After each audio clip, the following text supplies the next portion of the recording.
La présence de Dieu va se manifester dans ton cœur. Si tu oses le croire, tu vas voir la gloire de Dieu, parce que Dieu est tout près de toi et son amour te guérit ce matin. J'aimerais qu'on ouvre la parole de Dieu dans le livre de Néhémie, chapitre 2, verset 17. Vous voyez dans quelle misère nous nous trouvons. Jérusalem est en ruine.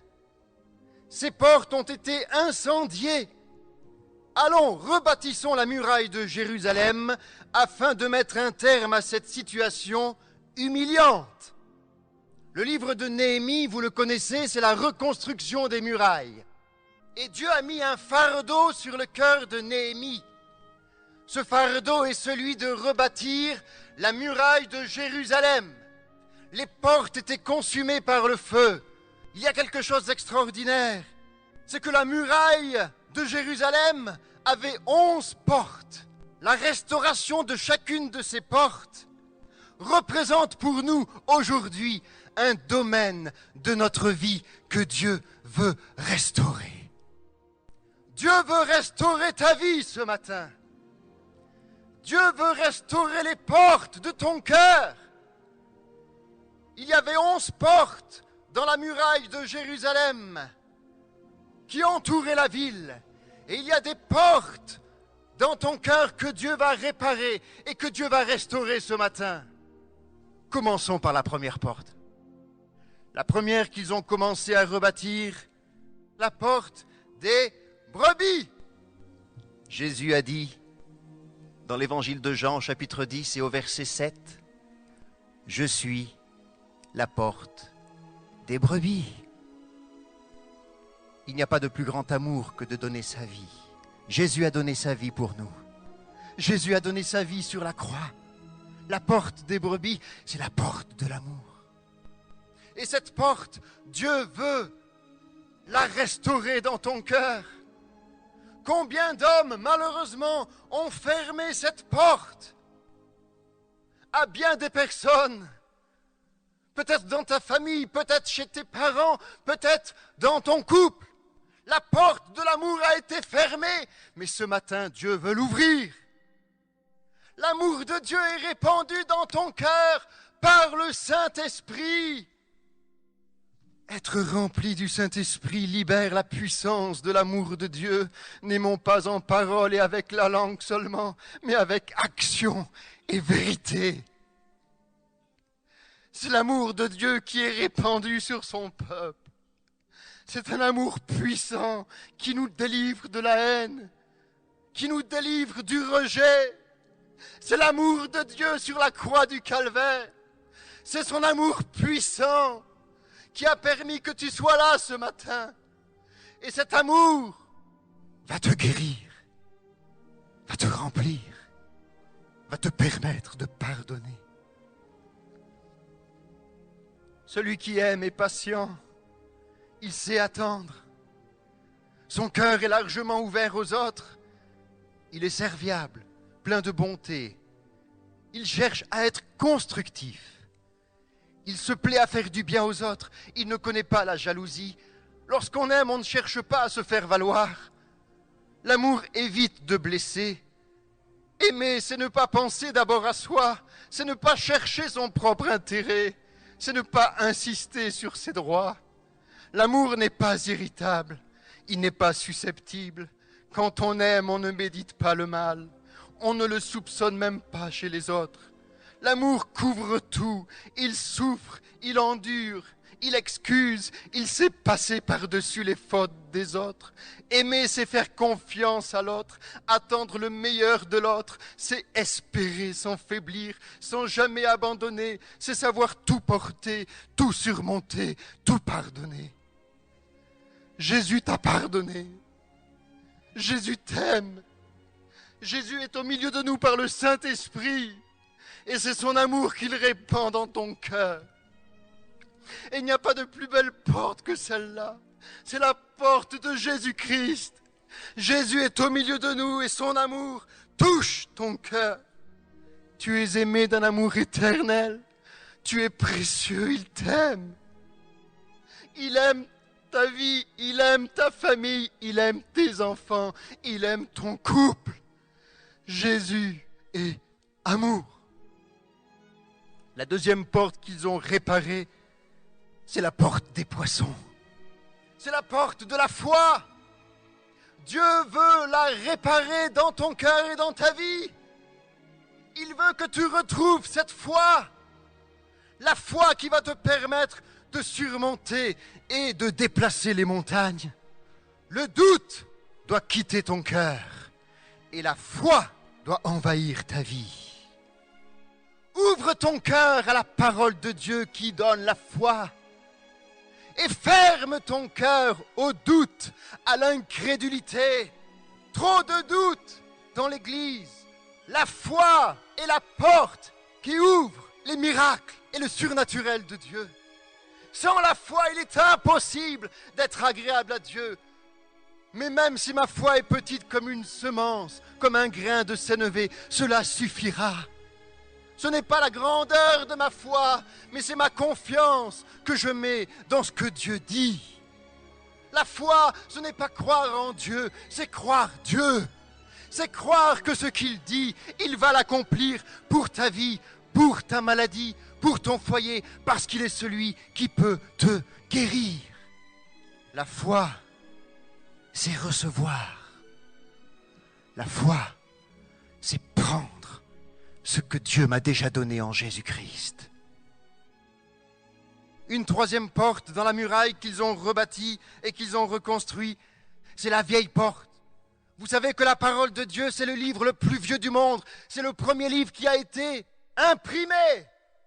N'ouvrez plus la porte à toute philosophie, à toute pensée humaine, à toute religiosité, mais ouvrez votre cœur à la parole de Dieu, parce que la parole de Dieu, c'est elle qui libère la puissance de Dieu. Aujourd'hui, ce dont l'Église a besoin, ce n'est plus de parole tellement, mais c'est que cette parole devienne réalité. C'est que cette parole produise du fruit dans ta vie, dans ton foyer. C'est que tes enfants découvrent la parole de vie, Jésus-Christ. On n'a rien à faire des paroles des hommes, mais la parole de Dieu est celle qui a créé l'univers, et c'est celle qui t'a créé. Revenons aux anciens sentiers, revenons à la simplicité de la parole de Dieu, la vieille porte. Dieu veut la réparer, la restaurer dans ton cœur et dans ta vie. Mais il y a une autre porte qu'ils ont rebâtie, qu'ils ont réparée. Au verset 13, la porte de la vallée. La porte de la vallée, c'est la porte de l'espérance. Il y a une espérance pour toi. Dans le livre de Jérémie, chapitre 31, verset 17, il y a de l'espérance pour ton avenir, dit l'Éternel. Il y a de l'espérance pour ton fils, il y a de l'espérance pour ton foyer, il y a de l'espérance pour ton travail, il y a de l'espérance pour l'Église. Tu dis cela ce matin, je n'ai plus d'espérance, je suis comme en ruine. Les murailles sont en ruine, les portes sont consumées par le feu. Seigneur, j'ai besoin de toi. Il y a tant d'années que ta porte a été fermée, mais ce matin, la puissance de Dieu est capable d'ouvrir la porte de ton cœur et de guérir, de mettre son amour et de mettre l'espérance. Je continue. Ils ont continué à rebâtir une autre porte, la porte du fumier, la croix. Il n'y a pas de couronne, il n'y a pas de trône, il n'y a pas de gloire sans la croix. En un mot, la croix, c'est la volonté de Dieu qui traverse ma volonté. La porte de la source, c'est la porte de la présence de Dieu.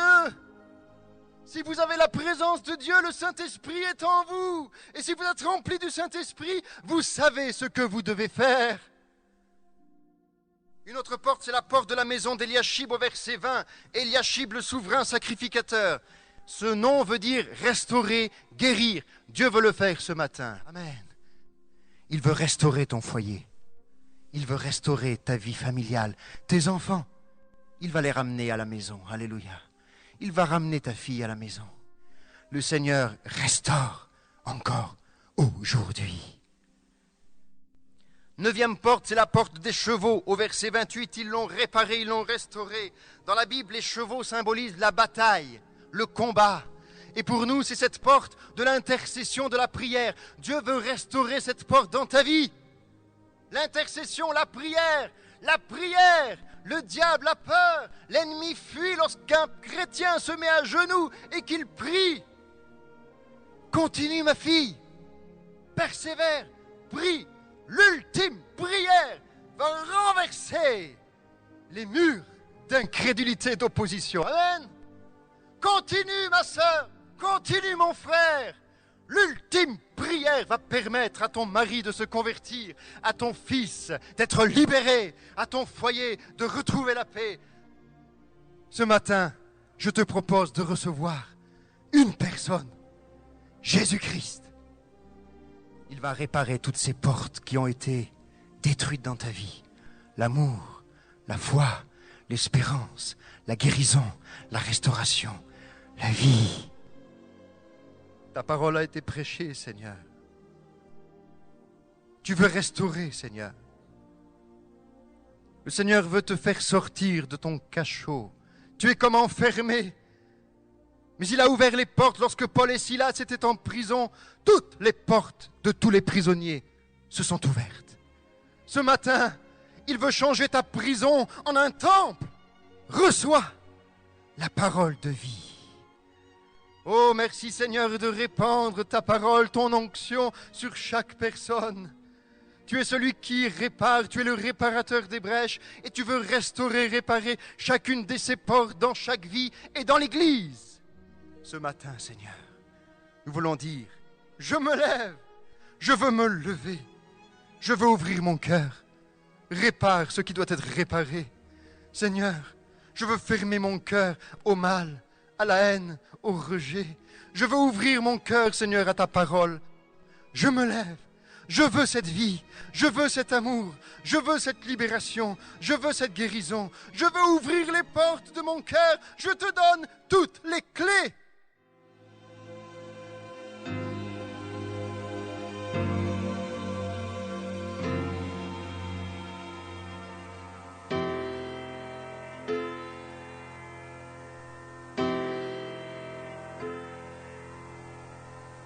Ouvre-lui pendant qu'il en est temps. Ouvre-lui, c'est bien toi qui l'attends. Ouvre-lui, puisqu'il frappe à ta porte maintenant.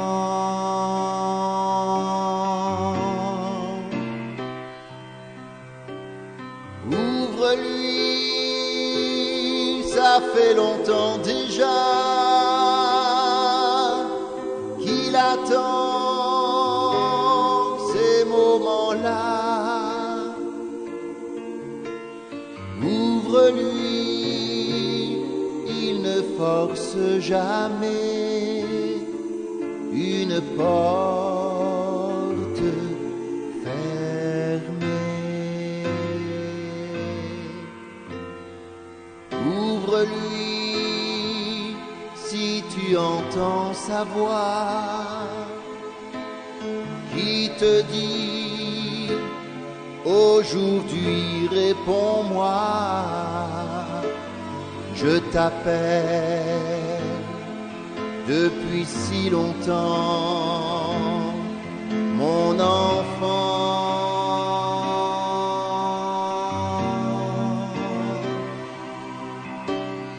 Ouvre-moi, je voudrais te donner tant d'amour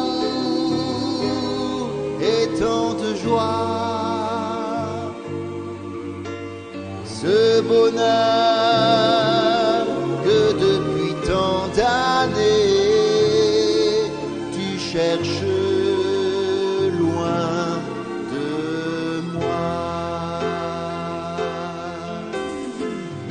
Et je suis là et je t'attends. Ouvre-moi ton cœur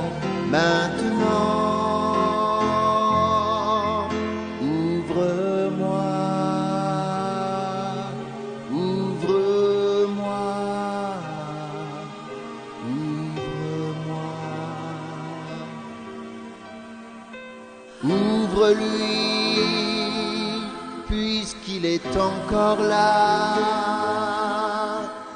Tu ne sais pas quand il s'en ira. C'est peut-être la dernière fois.